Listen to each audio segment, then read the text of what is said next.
मैं पाकिस्तान में भी यही हूँ, बाहर भी यही हूँ, लेकिन उनको मैं यार देखो मैं मुस्तकिल हैसियत में ना चले जाए और वहाँ से वीलॉग मुस्तकिल ना आना शुरू हो जाए। तो मुस्तकिल ही कर रहा हूँ, यहाँ पे भी कौन सा मैं वक्फे के साथ कर रहा हूँ, रोजाना 2 वीलॉग करता हूँ। कुछ लोग कहते हैं कि बाहर जाके आदिल राजा बन जाएगा अगर बाहर चले गए तो। आपको लगता है? आदिल राजा की ट्रेनिंग किसने की है? किसने की है? मेरे से पूछना, साबिर शाकिर का पूछो, मेरे से पूछना, किसी सहाफी का पूछो। आदिल राजा का उनसे पूछो जिन्होंने ट्रेन किया उसको। मैं सबके लिए दुआ करूंगा, अल्लाह ताला सबको वो हदायत दे, कम से कम हदायत की दुआ तो की जा सकती है। अस्सलाम वालेकुम दोस्तों, इमरान रियाज खान को पहले हज पे जाने से रोका गया और अब फाइनली ताज़ा तरीन खबर ये आई है कि उनको हज पर जाने की इजाज़त मिल गई है। दोस्तों, क्या है पूरी सूरत हाल जानते हैं खुद इमरान रियाज खान साहब से, जो उन्होंने इस्लामाबाद हाई कोर्ट के बाहर मीडिया से खुसूसी गुफ्तगू करते हुए कही। तो दोस्तों आइए जानते हैं इमरान रियाज खान से खुसूसी गुफ्तगू।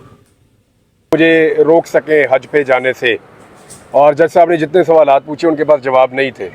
हमने जज साहब को सारा रिकॉर्ड और हर चीज़ प्रोवाइड की है, माजी का भी रिकॉर्ड दिया है कि ट्रैवल हिस्ट्री भी सारी दी है, बाकी सारा कुछ भी बताया उन्हें, मुकदमात की तफसील भी बताई है।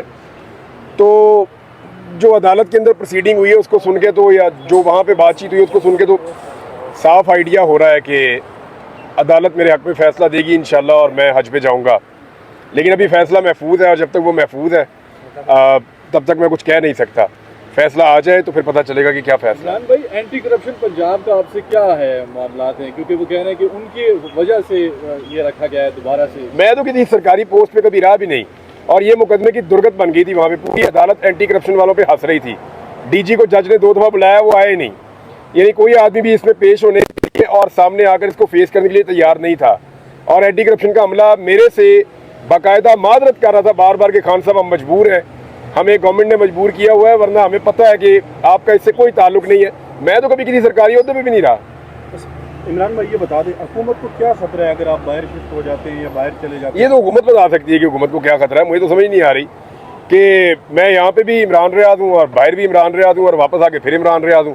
पहले मैं कई दफ़ा ट्रैवल कर चुका हूँ, इवन मुझे ऑफलोड किया गया और मैं दोबारा गया, फिर वापस आ गया, मुकदमा थे, वापस आया, फिर मुकदमे लड़े, फिर गया, फिर वापस आ गया। तो ये तो रूटीन है, आप ट्रैवल करते रहते। ये ज़रा हज वाला मामला इसलिए थोड़ा हसास है कि मैं चाहता हूँ कि मैं ज़रा चला जाऊँ, टाइमली चला जाऊँ, हज कर लूँ। अच्छा, तो कोई इमरान रियाज साहब आज आप चीफ साहब के सामने पेश हुए, तो क्या लग रहा है चीफ साहब की जो बॉडी लैंग्वेज थी या फिर जो कानूनी मामलात को अगर देखा जाए? देखिए, इस अदालत ने फैसला दिया था मेरे हक़ में और अदालत ने साफ कहा था कि इनको रवाना किया जाए और इनका नाम तमाम लिस्टों से निकाला जाए।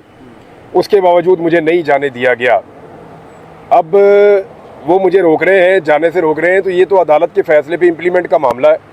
तो मैं उम्मीद करता हूँ कि चीफ जस्टिस इस मामले के ऊपर इंसाफ उसी तरह मुझे देंगे जो इंसाफ का तकाजा है।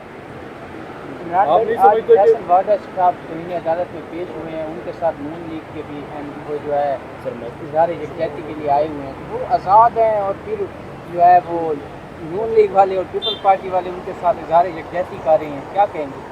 कोई भी आज़ाद नहीं है, सबको पता है, कोई भी आज़ाद नहीं है। सारे बंधे हुए हैं बेचारे, हाथों पैरों से बंधे हुए हैं, ज़बान से बंधे हुए हैं, दिमाग और सोच से बंधे हुए हैं, बहुत बुरी तरह कैद में है बेचारे। कोई आपको ऑफर दी जाती है कि आप बाहर न जाएंगे किसी तरफ से? कोई नहीं, कौन ऑफर देगा? किसकी जरूरत है? कोई हुकूमत या कोई और? नहीं, कोई नहीं, कोई ऑफर नहीं।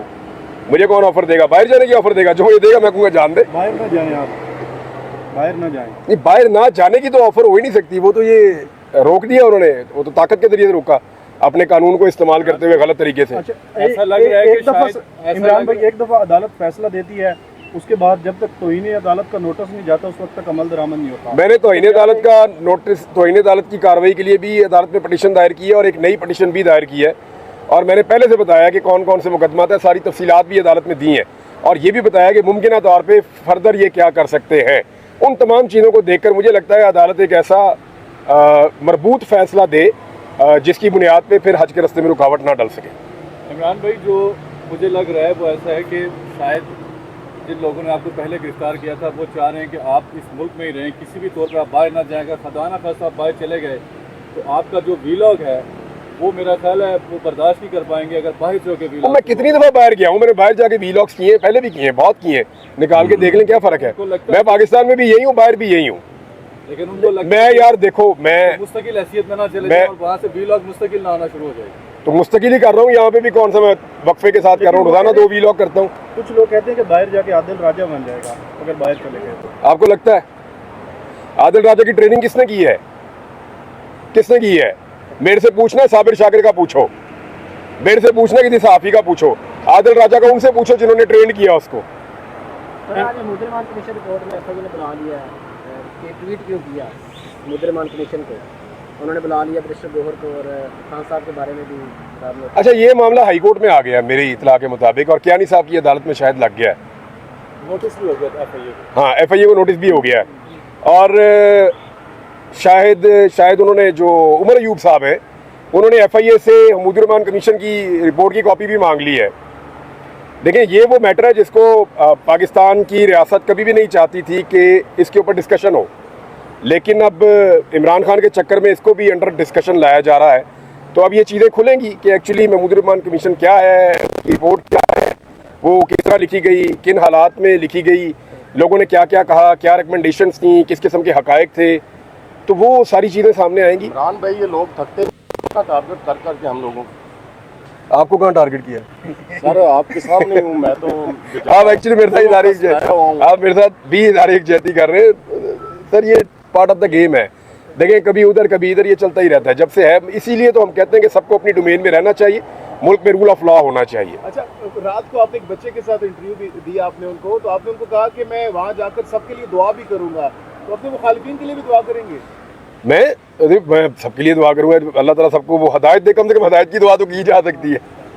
इमरान भाई, ये जो जलसे हो रहे हैं, पीटीआई जब भी जलसा करती है खैबर पख्तूनख्वा, जब भी जलसा करती है खैबर पख्तूनख्वा, इससे क्या असर तासुर दिया जा रहा है कि पंजाब में वो कर नहीं सकते या आवाम को इकट्ठा नहीं कर सकते, या जो ये कर रहे हैं क्या पंजाब में अगर ये जलसे करें तो ज़्यादा प्रेशर नहीं डाल सकते हुकूमत? मेरे ख्याल में खैबर पख्तूनख्वा में 1 मिलियन आदमी भी इकट्ठा करें कोई फ़र्क नहीं पड़ता। पंजाब में अगर 50,000 आदमी इकट्ठा करें तो उससे ज़्यादा इम्पैक्ट है। तो ये पाकिस्तान तहरीक इंसाफ के सोचने की बात है। इतनी पसली तो एक पॉलिटिकल पार्टी में होनी चाहिए। इमरान भाई के खिलाफ तो नहीं बोल रहा, शहबाज शरीफ भी बात कर रहे हैं, तो आपके ख्याल में वाक़ई साहब क्या सोच रहे हैं? शहबाज शरीफ भी साथ जाए मेरे? एक होता है नादान दोस्त, वो ज़्यादा प्रॉब्लमेटिक होता है दाना दुश्मन से। अच्छा इमरान भाई, अगर मौलाना जलसा करे, सख्त बात करते हैं, उनको इजाज़त मिल जाती है, लेकिन पीटीआई को पंजाब और इस्लामाबाद में इजाज़त नहीं मिल रही है, क्या वजह? देखिए, मौलाना फजलुर रहमान जो है वो एंटी स्टेटस को नहीं है। तो जिस आदमी को आप कंट्रोल कर सकते हैं, जिस आदमी को आप खुश कर सकते हैं या उसको वापस राय रास्त पे ला सकते हैं या अपने तरीके से उसको मॉडिफाई कर सकते हैं, सिस्टम फिर उसके लिए थोड़ी सी गुंजाइश रखता है, और जो स्टेटस को का हिस्सा नहीं होता उसके लिए गुंजाइश कम होती है। इमरान भाई, ये बताइएगा कि आपने कहा कि मैं अपने मुखालिफिन के लिए भी दुआ करूंगा, तो सबसे टॉप पे ऐसा कौन है जिसके लिए आप दिल से दुआ करेंगे अल्लाह उसके हिदायत? या वो मेरे और अल्लाह का मामला है कि मैं क्या दुआ करता हूँ, लेकिन एक बात गारंटीड है कि मैंने कभी आज तक अपनी ज़िंदगी में किसी को भी बददुआ नहीं दी, और वो मैं नहीं देने वाला। हिदायत की दुआ, लेकिन सबसे टॉप पे कौन है जिसके लिए हिदायत की दुआ करेंगे? सबके लिए, सबके लिए, आपके लिए भी, मेरे लिए भी। अच्छा इमरान भाई, आखिरी सवाल बताइएगा कि जब आप वापस आए थे, आपने गुज़िश्ता रोज़ कहा कि जब मैं वापस आया तो मेरे चैनल की बोली लगाई गई, किसने बोली लगाई और कितनी बोली लगी आपको? ये जो YouTube चैनल है, जी, YouTube चैनल। नहीं वो मैंने फिर बात ही नहीं सुनी। मैं नहीं दे, मुझे पता था कि मैं बोलूँगा नहीं, मेरी टीम को लोगों ने राब्ता किया था। इमरान भाई, पूरे पाकिस्तान से पीटीआई कारकुनान या मौलाना साहब की कारकुन जमा होते हैं, इस्लामाबाद डी चौक आते हैं, तो हुकूमत कितने दिन टिक सकेगी मौजूदा हुकूमत? देखिए, मौजूदा हुकूमत के पीछे से टेक हट जाए तो ये 15 दिन की हुकूमत है बस, मैक्सिमम। साइफर केस के बाद धुएं कुछ पंजाब से भी उठ रहे हैं, उसके बारे में कुछ समझ नहीं आ रही कि वो धुआं पंजाब से क्यों ज़्यादा जो ना वो धुएं मार रहा है। देखें, साइफर केस कानूनी केस नहीं है, मैंने कल भी आपको बताया था, वो नैरेटिव की लड़ाई है। वो लड़ाई एक बयानिए की, या एक बयानिया इमरान खान का था, दूसरा बयानिया उसके मुखालिफिन का था। इमरान खान ने अपने उस बयानिए के साथ जिसके ऊपर कोई स्टैंप भी नहीं थी, सारी उसकी मुखालफत कर रहे थे। आपने देखें पाकिस्तान में किस तरह उस बयानिए को चलाया है। अब इस मरतबा ये है कि साइफर केस में इमरान खान की बरीयत के साथ एक अदालत की मोहर लग गई है उस बयानिए पे। तो एक्चुअली पाकिस्तान तहरीक इंसाफ का बयानिया जीता है। आने वाले दिनों में आपको नज़र आएगा इसको इमरान खान कैसे इस्तेमाल करते हैं, क्योंकि पॉलिटिकल आदमी इतनी बड़ी चीज़ को कभी भी ज़ाया नहीं होने देगा। ठीक है। अच्छा इमरान रियाज भाई, अभी आपने कहा कि बयानी की जंग। टिक नहीं पाएगी अगर टेक हट जाए, तो टेक हटती हुई तो नजर नहीं आ रही है, तो क्या फिर पीटीआई के एहतजाज का या लॉन्ग मार्च का कोई फायदा नहीं होगा? नहीं तो नहीं, याद रखें जो पॉलिटिकल स्ट्रगल होती है वो कभी भी रायगा नहीं होती, वो कहीं ना कहीं कुछ ना कुछ कर रही होती है। दूसरी बात यह है कि तमाम इदारों को और स्टेक होल्डर्स को सोचना पड़ेगा कि जिस हुकूमत को डिलीवर करने के लिए लाया गया था, मैं आपको सिर्फ खैबर पख्तूनख्वा की एक मिसाल दे देता हूँ, मैंने सुबह इस पर बात भी की है। उनके जो सबसे बड़े बड़े मेन प्रोजेक्ट थे पूरे सूबे के, उनमें से 91 प्रोजेक्ट जो आधे से ज़्यादा हैं वो ख़त्म कर दिए हैं वफाकी हुकूमत ने। ये तो मुल्क में तरक्की करने आए थे, ये तो मुल्क की मईशत को बेहतर करने आए थे। जो ऑलरेडी मंसूबे चल रहे थे, जो 70% तक कई मुकम्मल हो चुके हैं, उन मंसूबों को बंद कर दिया गया है। वजह यह है कि हमारी मईशत ख़राब है और पैसे नहीं है और IMF का दबाव है। तो ये चीज़ें आपको बता रही हैं कि पाकिस्तान नीचे जा रहा है। अगर इसी तरह चलाना है, जो बाकी रह गए हैं 77 या इसके करीब ही है, कुछ में इससे कम है, 91 हो गए हैं, आधे से ज़्यादा ख़त्म हो गए हैं, बाकी जो आधे रह गए वो भी ख़त्म हो जाएंगे फिर। तो दोस्तों, ये थी इमरान रियाज खान साहब की मीडिया से खुसूसी गुफ्तगू इस्लामाबाद हाई कोर्ट के बाहर।